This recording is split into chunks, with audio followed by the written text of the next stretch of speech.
السلام عليكم ورحمة الله وبركاته. الحمد لله الحمد لله الذي أنزل القرآن هدى للمتقين وأرسل رسوله رحمة للعالمين.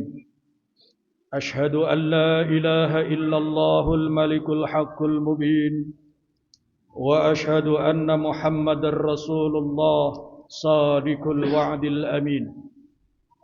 اللهم صل وسلم وبارك على سيدنا محمد وعلى آله وأصحابه ومن اتبعه إلى يوم الدين. أيها المؤمنون اتقوا الله ما استطعتم، لقوله تعالى: يا أيها الذين آمنوا اتقوا الله حق تقاته ولا تموتن إلا وأنتم مسلمون. وقال رسول الله صلى الله عليه وسلم: اتق الله حيثما كنت وأتبع السيئة الحسنة تمحها وخالق الناس بخلق حسن. صدق الله العظيم وبلغ رسوله الكريم ونحن على ذلك من الشاهدين. Majlis Jum'ah Darussalam rahimakumullah. Bahwa setiap muslim beriman dan berilmu menyadari kewajiban utamanya adalah ibadah, itu adalah hal yang sudah sangat dipahami. Oleh karena itu, lanjutannya adalah setelah hati kita yang dibimbing oleh iman dan ilmu sadar bahwa tugas utama menjalani kehidupan ini adalah untuk ibadah kepada Allah, maka lanjutan yang penting wajib diketahui, dipahami, disadari bahwa dalam ibadah itu diperlukan 3 hal. Singkat saja supaya lebih mudah diingat, 3 hal itu adalah SKI. S-nya adalah semangat, K-nya adalah kualitas, dan I-nya adalah istiqamah. Itulah 3 perkara yang sangat penting dipahami, disadari oleh setiap muslim beriman dan berilmu agar ibadahnya bisa diterima oleh Allah Subhanahu wa taala. Jika ada yang bertanya, kenapa dalam beribadah perlu semangat? Iya.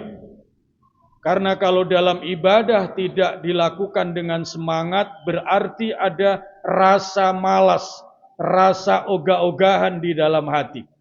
Dijalankan, tapi ada rasa malas-malasan. Mohonlah kita sadari, kita ketahui bersama, mengapa seorang muslim beriman berilmu tidak boleh ada rasa malas ketika beribadah?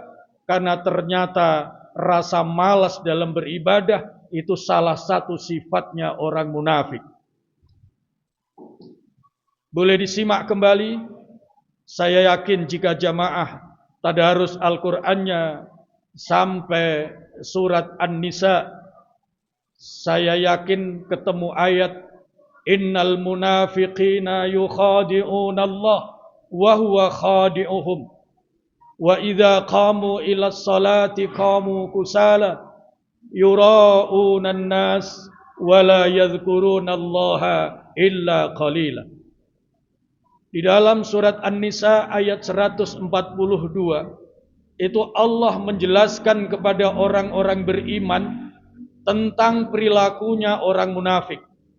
Apa tujuannya Allah menjelaskan perilakunya orang munafik? Tujuannya 2. Supaya orang-orang beriman tidak lengah sehingga terjangkiti sifat munafik dalam beribadah. Dan yang kedua, supaya selamat, tidak terkecoh, tidak terganggu oleh perilakunya orang-orang munafik. Yang pertama firman Allah, innal munafiqina yukhadi'una Allah. Orang-orang munafik itu sungguh pekerjaannya selalu berusaha menipu Allah. Wa huwa khadi'uhum, tetapi mereka tidak sadar, dibiarkan oleh Allah tertipu oleh dirinya sendiri. Kalau Allah saja ditipu oleh orang-orang munafik, apalagi manusia biasa. Ini maksudnya Allah memberitahukan agar orang-orang beriman tidak terjangkiti penyakitnya orang munafik, yaitu suka menipu. Dan yang kedua, Allah memberikan firman seperti ini agar orang munafik waspada, preventif, tidak terkecoh oleh perilakunya orang-orang munafik. Sebab apa? Jangankan manusia biasa seperti kita. Rasulullah Shallallahu Alaihi Wasallam pernah termakan perilakunya orang munafik, terkecoh kebohongannya orang munafik, sehingga korbannya adalah para sahabat. Dari perilakunya orang munafik, Rasul pun ditipu, Rasul pun terkecoh dengan sumpah-sumpah dan kebohongan mereka, maka sampai turun surat namanya surat Al-Munafiqun. Itu khusus membahas bagaimana Rasulullah tertipu oleh orang-orang munafik dan korbannya adalah para sahabat. Itu asbabun nuzul dari surat Al-Munafiqun. Maka ciri pertama Allah jelaskan orang munafik itu adalah suka menipu Allah, padahal Allah membiarkan mereka pada akhirnya tertipu oleh dirinya sendiri. Yang kedua, ini jawaban yang penting berkaitan dengan pertanyaan kenapa seorang muslim beriman kalau melaksanakan ibadah tidak boleh ada rasa malas, yang berarti harus ada semangat. Wa idza qamu ilas sholati qamu kusala. Orang munafik itu kalau melaksanakan sholat ada malas-malasan. Apa perbedaannya dengan orang kafir? Kalau orang kafir jelas tidak mau sholat. Rasulullah Shallallahu Alaihi Wasallam bersabda, "Man tarokas sholata amdan faqad kafaro jiharon." Siapa yang meninggalkan sholat secara sengaja berarti dia telah kafir secara nyata. Al-farqu bainal mu'min wal kafir tarikus shalah, kata Nabi. Perbedaan antara orang beriman dan orang kafir adalah meninggalkan sholat. Bagaimana dengan orang munafik? Orang munafik mau melaksanakan sholat, tapi kusala, ada rasa malas di hatinya. Itu sebabnya seorang muslim beriman ketika beribadah perlu yang pertama semangat agar tidak terjangkiti sifatnya orang munafik, yaitu ketika melaksanakan sholat dia malas. Nah, bicara kemalasan orang munafik ini beraneka ragam wujudnya. Mulai terlambat sholat, pakaian dalam sholat seenaknya, menghadap Allah dengan pakaian tidak serapi ketika kondangan, ketika undangan di hadapan manusia. Padahal menghadap Allah. Allah tayyibun jamilun. Allah itu maha indah. Maka senang kalau melihat hambanya ketika beribadah dengan pakaian-pakaian yang layak menghadap Allah subhanahu wa ta'ala. Dan bersyukur kepada Allah atas rezeki yang diberikan adalah wujudnya berpakaian baik dan layak. Pakaian terbaik ketika menghadap Allah sedang sholat. Supaya berbeda dengan perilakunya orang munafik.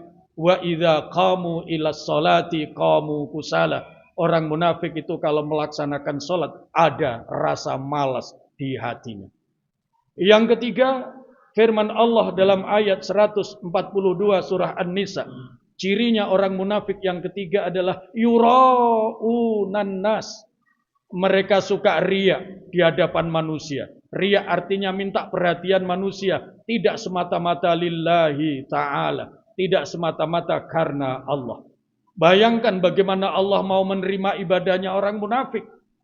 Allah saja mau ditipu seolah-olah dia beribadah. Tapi sesungguhnya tidak ikhlas. Dia ada motivasi yang lain.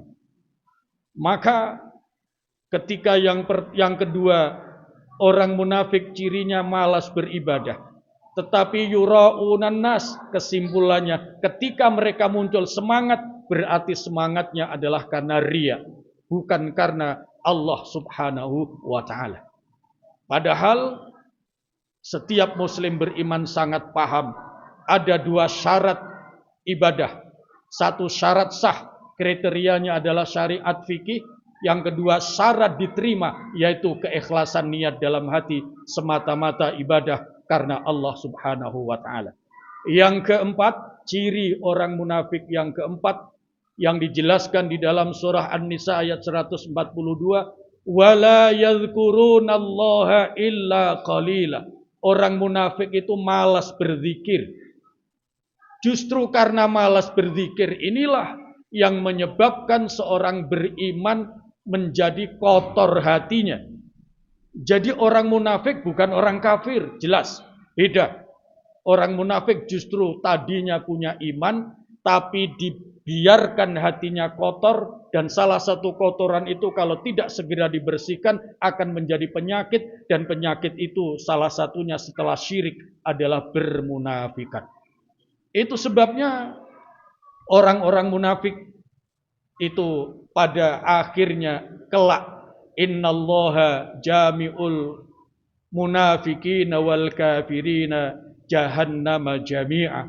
Orang-orang munafik itu pada akhirnya tidak dikelompokkan cenderung kepada orang beriman, tapi cenderungnya kepada orang-orang kafir. Karena apa? Ibadahnya tidak ada semangat. Itu sebabnya setiap muslim beriman ketika menjalankan ibadah hendaknya semangatnya dimunculkan supaya tidak terkena penyakitnya orang munafik ketika ibadah, dia malas-malasan. Dan yang kedua, perlu kualitas. Jadi tidak sekedar asal-asalan. Ini sebagai konsekuensi manusia adalah ciptaan terbaik Allah. Ayatnya kita sudah sangat hafal, laqad khalaqnal insana fi ahsani taqwim. Manusia itu ciptaan terbaik Allah. Tetapi bukan hanya ayat itu. Ada ayat yang sangat sering kita dengar, sering kita hafal, wa ma khalaqtul jinna wal insa illa liya'budun. Tidak aku ciptakan jin dan manusia kecuali untuk beribadah. Dua ayat ini harus dipadukan. Ketika Allah menciptakan manusia sebagai ciptaan terbaik, sementara diberikan tugas ibadah, pasti tujuannya agar ibadahnya ibadah yang terbaik. Sebagaimana seorang pimpinan perusahaan ketika merekrut karyawan baru dicari kandidat yang terbaik, tujuannya supaya memberikan kinerja terbaik bagi perusahaan. Tiba-tiba kinerjanya biasa-biasa saja, maka layak pimpinan perusahaan menjadi kecewa. Karena rekrut yang lama, biaya yang mahal ternyata menghasilkan kandidat terbaik, tapi faktanya kerjanya biasa-biasa saja. Apalagi Allah Subhanahu wa taala. Allah Maha Baik, tidak mau terima kecuali yang terbaik. Allah menciptakan manusia terbaik untuk ibadah, maka pasti yang diharapkan adalah ibadah yang terbaik. Itu sebabnya perlu kualitas. Di samping semangat, ada perlu kualitas dalam pelaksanaan ibadah. Yang terakhir, di dalam ibadah perlu yang namanya istiqomah. Sebab kalau tidak istiqomah berarti sekali waktu ditinggal. Kalau sekali waktu ditinggal, ini berarti ada kemungkinan malas dan kemungkinan asal-asalan. Dan itulah namanya ibadahnya orang-orang munafik. Mudah-mudahan kita semua sebagai muslim beriman dan berilmu, kita berada di penghujung tahun Hijriah, Zulhijjah, bulan terakhir tahun Hijriah, yang artinya akan segera menyongsong tahun baru. Mudah-mudahan pada tahun baru nanti, kita sudah sangat mapan betul SKI kita, semangat ibadah kita, kualitas pelaksanaannya, dan istiqomah. Nah, supaya bisa mendapatkan SKI, maka yang harus dihadirkan dalam ibadah itu adalah ilmu dan iman. Ilmunya jangan ditinggal. Ilmu harus dibawa serta saat beribadah, supaya gerakannya, ucapannya, pikirannya, hatinya sesuai dengan ilmunya. Nah, kalau sesuai dengan ilmunya, insya Allah ibadahnya akan berkualitas dan akan tetap semangat. Barakallahu li wa lakum fil Qur'anil azim wa nafa'ani wa iyyakum minal ayati wa dzikril hakim. Taqabbalallahu minni wa minkum tilawatahu innahu huwas samiul alim. Wastaghfirullah innallaha huwal ghafurur rahim.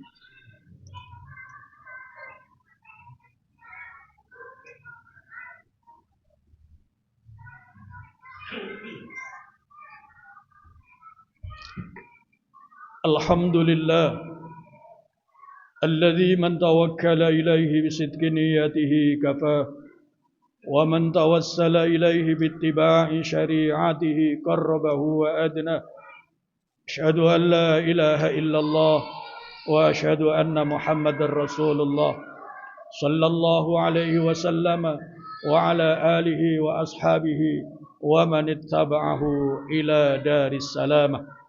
أيها المؤمنون اتقوا الله ما استطعتم لقوله تعالى ومن يتق الله يجعل له مخرجا ويرزقه من حيث لا يحتسب ومن يتق الله يجعل له من أمره يسرا ومن يتق الله يكفر عنه سيئاته ويعظم له أجره إن الله وملائكته يصلون على النبي يا أيها الذين آمنوا صلوا عليه وسلموا تسليما اللهم صل وسلم وبارك على سيدنا محمد وعلى آله وأصحابه ومن اتبعه إلى يوم الدين اللهم اغفر للمسلمين والمسلمات والمؤمنين والمؤمنات الأحياء منهم والأموات برحمتك يا أرحم الراحمين اللهم barik lana fi umrina wahai Allah berkailah umur kami wa barik lana fi ilmina wahai Allah berkailah ilmu kami wa barik lana fi a'malina wahai Allah berkailah amal karya kami wa barik lana fi rizqina berkailah rizki kami wa barik lana fi ahlina wa auladina wa dzurriyyatina berikanlah keberkahan keluarga kami putra-putri kami dan seluruh zurriyah keturunan kami. Wa barik lana ya Allah fi kulli ma a'taitana. Berikanlah keberkahan apapun yang Engkau karuniakan kepada kami. Allahumma tawil a'marana fi sihhati wal afiyah. Panjangkan usia kami ya Allah dalam keadaan sehat wal afiyah. Wa tawil a'marana fin najahi was sa'adah. Panjangkan usia kami ya Allah dalam sukses dan bahagia. وطول أعمارنا في العبادة والخير والسلامة وحسن الخاتمة. Panjangkan usia kami ya Allah dan berikan kemampuan untuk istiqamah dalam ibadah. Panjangkan usia kami ya Allah dan lindungi selalu dari segala mara bahaya kehidupan. Panjangkan usia kami ya Allah dan berikan kemampuan untuk senantiasa istiqamah dalam kebaikan. Istiqamah dalam segala kesolehan. Selamatkan kami ya Allah dari segala mara bahaya kehidupan. Dan jika saatnya harus kembali ke hadirat-Mu, berikan kami husnul khatimah. Rabbana atina fid dunya hasanah wa fil akhirati hasanah wa qina adzabannar. Walhamdulillahi rabbil alamin. Ibadallah, innallaha ya'murukum bil adli wal ihsan wa ita'i dzil qurba وينهى عن الفحشاء والمنكر والبغي يعظكم لعلكم تذكرون فاذكروا الله العظيم يذكركم واسألوه من فضله يعطكم ولذكر الله أكبر وأقيموا الصلاة